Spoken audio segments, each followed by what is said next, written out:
Vou fazer um vídeo aqui mostrando como identificar o pivô do Corsa 2006 ruim. Muito barulho estranho na roda. Com a chave de fenda. Eu apoiei na ponta do eixo e movimento o pivô, ó. Olha o barulho do pivô aí, ó. Pancada estranha no Corsa, na dianteira. Esse barulho é o pivô, ó. E aproveitar e fazer a troca das pastilhas de freio. A pastilha já gasta. Soltar o pivô.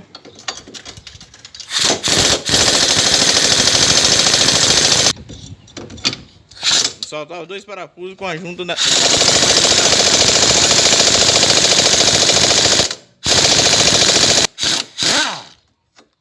Soltei os dois parafusos. Pega a chave 3 agora. Soltar esse parafuso com a chave 13.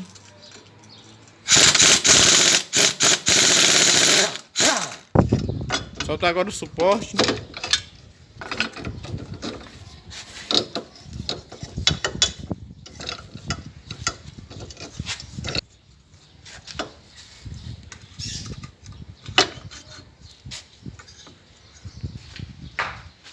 Pivôzinho todo estourado, ó.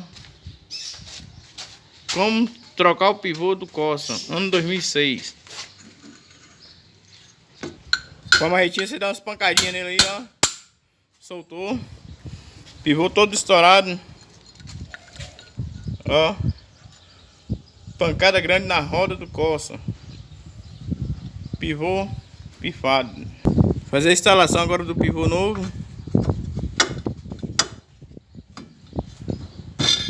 Leve com a marretinha até centralizar o furo.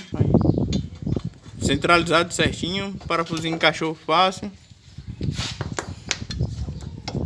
Encaixar agora na bandeja. Encaixar agora o pivô na bandeja.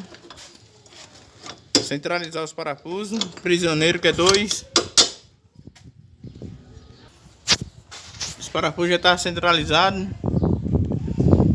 Colocar a porca no parafuso.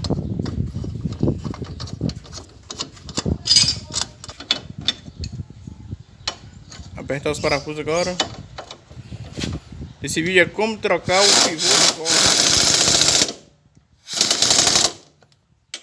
Quem gostou do vídeo, curte. Quem não for inscrito no meu canal, inscreva. Tita Mecânica.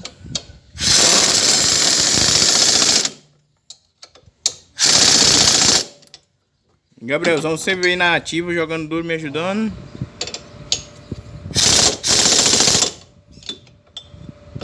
Gabriel, meu filho, tá com 14 anos. Já tá fazendo parte da mecânica. Dá um beleza aí, Gabriel, pra turma aí do YouTube. E aí? Aí, esse é o famoso Gabriel.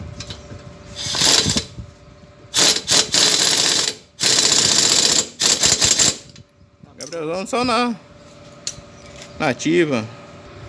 Esse vídeo aqui é como trocar o pivô do Corsa. Quem gostou do vídeo, curte, comente. Quem não for inscrito, se inscreva. Quem puder compartilhar, me dá força aí para o canal crescer, né? A gente agradece. Fui. Até o próximo vídeo. Obrigadão a todos.